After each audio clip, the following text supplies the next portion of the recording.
Hello friends, welcome. आज की हमारी मेडिसिन है एकोनाइट नेफेलम। ये मोस्ट इम्पोर्टेंट मेडिसिन है क्योंकि एग्जाम में फुल ड्रग पिक्चर में ये मेडिसिन आती ही आती है। तो फर्स्ट आपको याद रखना है कि इसका कॉमन नेम क्या है।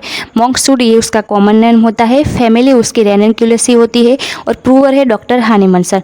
तो ये आपको इंट्रोडक्शन में लिखना है। अब इसका introduction, aconite is a one of the deadliest and most rapidly acting poison. मतलब कि जो एकोनाइटम नेफेलस है वो एक पॉइजन में से मेडिसिन प्रिपेयर की जाती है। उसका कॉज होता है टर्मोइल ऑफ द सर्कुलेशन, मतलब कि जो ब्लड सर्कुलेशन रिलेटेड होता है उसमें उसकी इफेक्ट होगी। अब उसके क्लिनिकल क्या होता है, तो initially stage of the any acute disease, मतलब कि जैसे apoplexy, asthma, chest affection, cholera, epilepsy, dysmenorrhoea, heart affection, pneumonia, menses, ऐसे सारे उसके जो इनिशियल स्टेज मतलब कि एक्यूट स्टेज होगा डिजीज का, तब एकोनाइट आपको प्रिस्क्राइब करनी है। अब स्पीयर ऑफ एक्शन क्या होती है एकोनाइट की, तो फर्स्ट ये सेरेब्रोस्पाइनल नर्वस सिस्टम पे उस पर इफेक्ट होगी, सेकंड ब्रेन पे, थर्ड ब्लड पे, फोर्थ म्यूकस मेम्ब्रेन पे और सीवीएस में, तो cardiovascular system, nervous system and blood, उस पर उसकी एक्शन होगी। एकोनाइट नेफेलस की पैथोजेनेसिस क्या होगी, capable of the irritating brain and cerebrospinal nervous system produce paralysis the capillaries. तो यहाँ पे उसकी सर्कुलेशन में इफेक्ट होती है क्योंकि ये इरिटिंग करेगा ब्रेन को और जो सेरेब्रोस्पाइनल नर्वस सिस्टम है उसको, इसकी वजह से जो कैपिलरीज होगी उसमें पैरालिसिस हो जाएगा, resulting in tension and congestion with tendency toward the inflammation. इसकी वजह से जो उसमें टेंशन एंड कंजेशन हो जाएगा और ये टेंडेंसी करेगा इन्फ्लामेशन प्रोड्यूस करने की। अब यहाँ पे एकोनाइट पेशेंट होता है उसका कॉन्स्टिट्यूशन क्या होगा।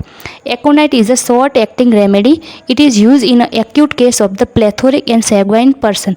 तो यहाँ पे उसका टेम्परामेंट होता है प्लेथोरिक एंड सैंग्वाइन टेम्परामेंट, मतलब कि ब्लड रिलेटेड होगा। Strong robust person who lead a sedentary life, तो यहाँ पे पेशेंट होता है वो स्ट्रॉन्ग रोबस्ट होगा पर उसकी जो लाइफ होती है वो सेडेंटरी लाइफ होगी।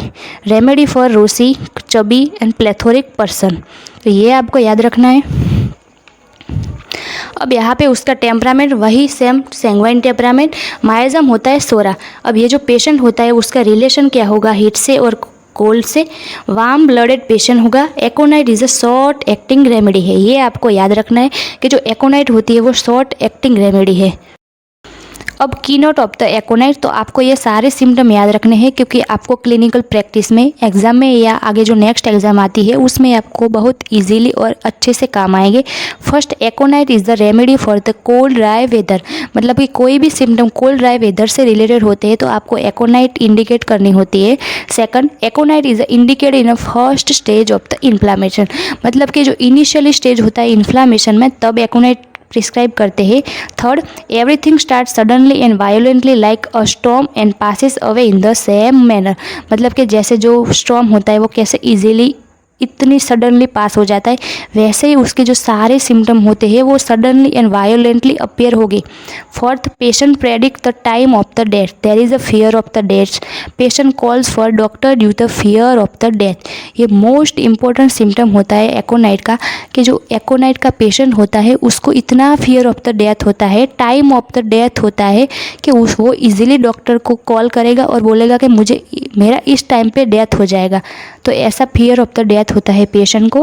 5, ट्रायो ऑफ द रेस्टलेसनेस, ये भी आपको याद रखना है कि जो रेस्टलेसनेस होता है उसका ट्रायो में एकोनाइट होती है और दो कौन कौन सी होती है, आर्सेनिकम एल्बम एंड रस्टॉक्स। तो ट्रायो ऑफ द रेस्टलेसनेस है aconite, arsenic and rhus tox. Aconite patient has a lot of the strength and want to keep constantly moving. अब यहाँ पे क्या होता है कि पेशेंट इतना रेस्टलेसनेस होता है कि वो कॉन्स्टेंटली मूविंग होगा वन प्लेस से अनदर प्लेस में और उसके पास लॉट ऑफ द स्ट्रेंथ होती है, मतलब वो फिजिकली रेस्टलेस होता है।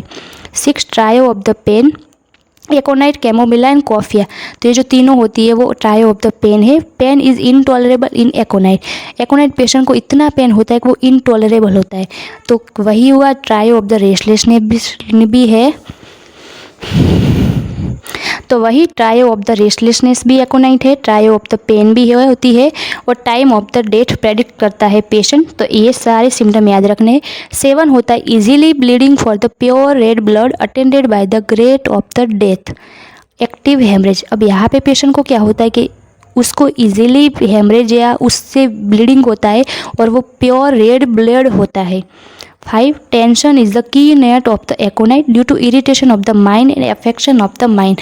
अब यहाँ पे हमने आगे देखा कि जो एकोनाइट होती है उसकी नर्वस सिस्टम पे मेन इफेक्ट होती है, इसकी वजह से टेंशन होगा, ये की नोट का मेन सिम्टम होता है। तो ये जो सारे की नोट सिम्टम होते हैं वो आपको याद रखने हैं। अब उसके माइंड सिम्टम एकोनाइट के बहुत इंपॉर्टेंट होते हैं क्योंकि ये मोस्ट इंपॉर्टेंट सिम्टम है। There is a great fear and anxiety of the mind with great nervous. अब उसकी मेन एक्शन नर्वस सिस्टम पे होती है एकोनाइट की, इसकी वजह से पेशेंट को ग्रेट फियर और एंजाइटी होती है माइंड की। ग्रेट फियर कैसा होता है? Like fear of the death, fear of the darkness, fear of the bed, fear of the ghost, fear of the crowd, सबसे उसको फियर होता है। अब फियर ऑफ द डेथ कैसा होता है कि पेशेंट जो उसको कौन सी डेट पे डेथ होने वाली है वो भी प्रेडिक्ट कर देता है, even the hour of the death. मतलब पेशेंट इतना उसको फियर ऑफ द डेथ होता है कि वो कौन से डे में, कौन से टाइम में, कौन से आवर में उसका डेथ होने वाला है वो प्रेडिक्ट करता है। तो aconite patient tells about the agony.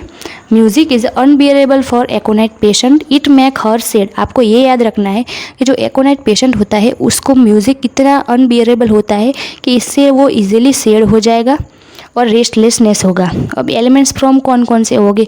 Exposure to dry cold air, dry wind, fear, fright, shock, excitement and injury, ये सारे एलिमेंट्स फ्रॉम होते हैं। तो हमने ये जो सारे सिम्टम है वो जनरल सिम्टम देखे। अब पर्टिकुलर सिम्टम कौन कौन से होते हैं एकोनाइट की वो देखते हैं। फर्स्ट उसको हेडेक होगा। अब हेडेक का कॉजेशन क्या होता है कि exposure to dry cold air, fright, fear. आपको ये याद रखना है क्योंकि ये जो सारे पर्टिकुलर सिम्टम होते हैं उसमें कॉजेशन में यही आता है, dry cold air, fright, fear. वही लोकेशन होगा जो फ्रंटल रीजन में होता है हेडेक वो। सेंसेशन कैसा होता है कि पेशेंट को ऐसा फील होगा कि उसके हेड में कोई नेल है, वो कोई घुसा रहा है, मतलब उस टाइप का उसको फील होता है, इतना हेडेक होता है उसको। मोडालिटी क्या होती है कि जो टूवर्ड इवनिंग एंड नाइट होती है तब सारे सिम्टम एग्रावेट होंगे और एम्यूलेट होंगे ओपन एयर में। सेकंड कफ का कॉजेशन वही same, exposure to dry cold air, check perspiration उसकी वजह से। अब कैरेक्टर ऑफ द कफ कैसा होता है कि it is sudden and violent, cough is a dry, suffocating, hard and whistling. अब यहाँ पे जो कफ होता है वो सडन एंड वायोलेंटली हो जाएगा उसको, और कफ कैसा होगा? ड्राई होगा, सफोकेटिंग होगा, और जैसे अपने हम whistle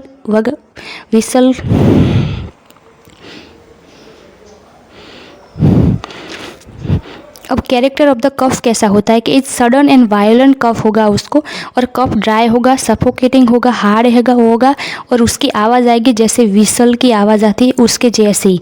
modality on expiration toward evening and night उसके सारे सिम्टम एग्रावेट हो गए, और इन ओपर एंड में उसके सारे सिम्टम एम्यूलेट हो गए।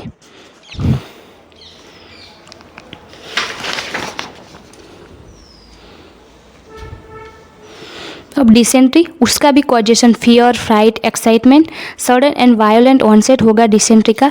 कैरेक्टर ऑफ द स्टूल कैसा होता है कि पेशेंट सडन एगोनाइजिंग पेन होगा एब्डोमेन में, severe tenesmus and colicky pain होगा। Frequent stool, constant undigested food particles.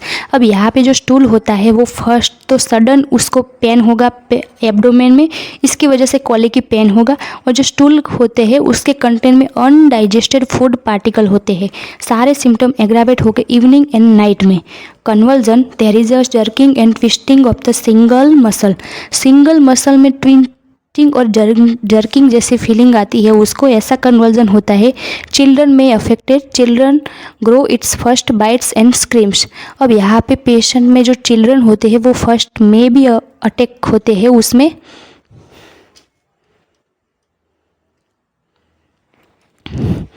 Conversion, there is a jerking and twitching of the single muscle में twitching होता है, ऐसा उसको कन्वर्जन होगा। चिल्ड्रन में attack, children go its first bites and scream. अब यहाँ पे ड्यूरिंग कन्वर्जन के टाइम चिल्ड्रन होता है वो अपने आप को बाइट्स करेंगे और स्क्रीम करेंगे। Skin very hot, dry, high fever and dilated प्यूपिल, ये जो सारे सिम्टम है वो कन्वर्जन के हो गए।